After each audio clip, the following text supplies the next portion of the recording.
What's up with this internet shit? Scrapple TV. I rehearsed it at home and didn't have a problem. Now I'm fucking it up. It's in the pink. I'm Elise Brown.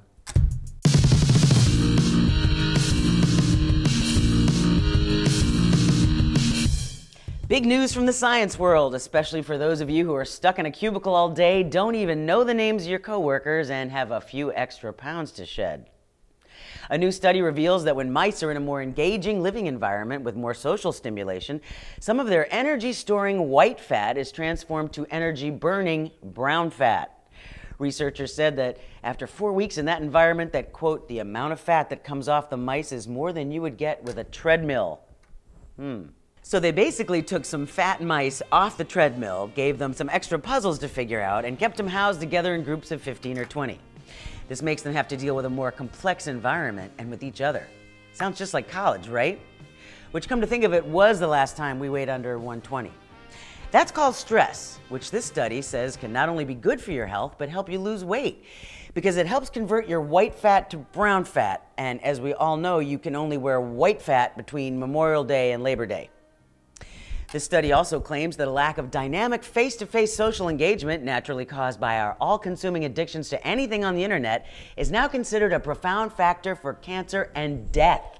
As if being a fat, lonely loser wasn't bad enough, now you have to get off Facebook, quit watching TV and smoking cigs, and learn your shitty coworkers' names, and actually interact with other people.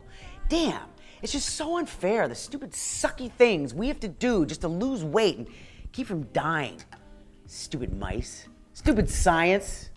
And speaking of the New York Times, it recently boldly stated, quote, for network television, this is the season of the vagina.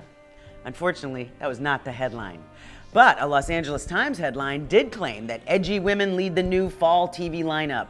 Really? Edgy as in adorkable Zooey Deschanel in The New Girl? Or as the geeky guys at Pitchfork call her, a porkable? Please.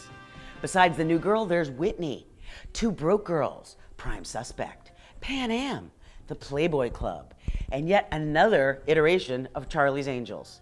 You may have even watched one or more of these new shows, which is way more effort than we've put into it. But just the titles of these shows creep us out.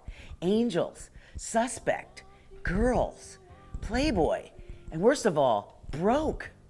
Need we say more? We're just waiting for the words dirty and high maintenance to show up in the titles of new shows that feature female leads. And this could happen.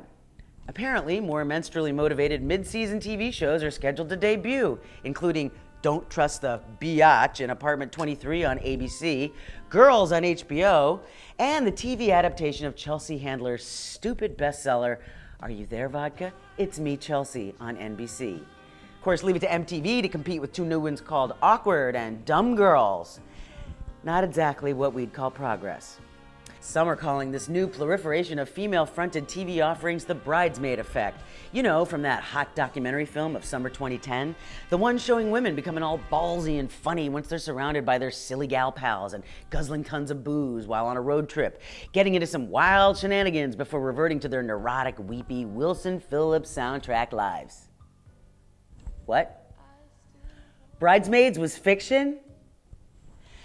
Thanks for joining us on In the Pink. As Martin Mull once said, let's not say au revoir, let's just say hors d'oeuvre.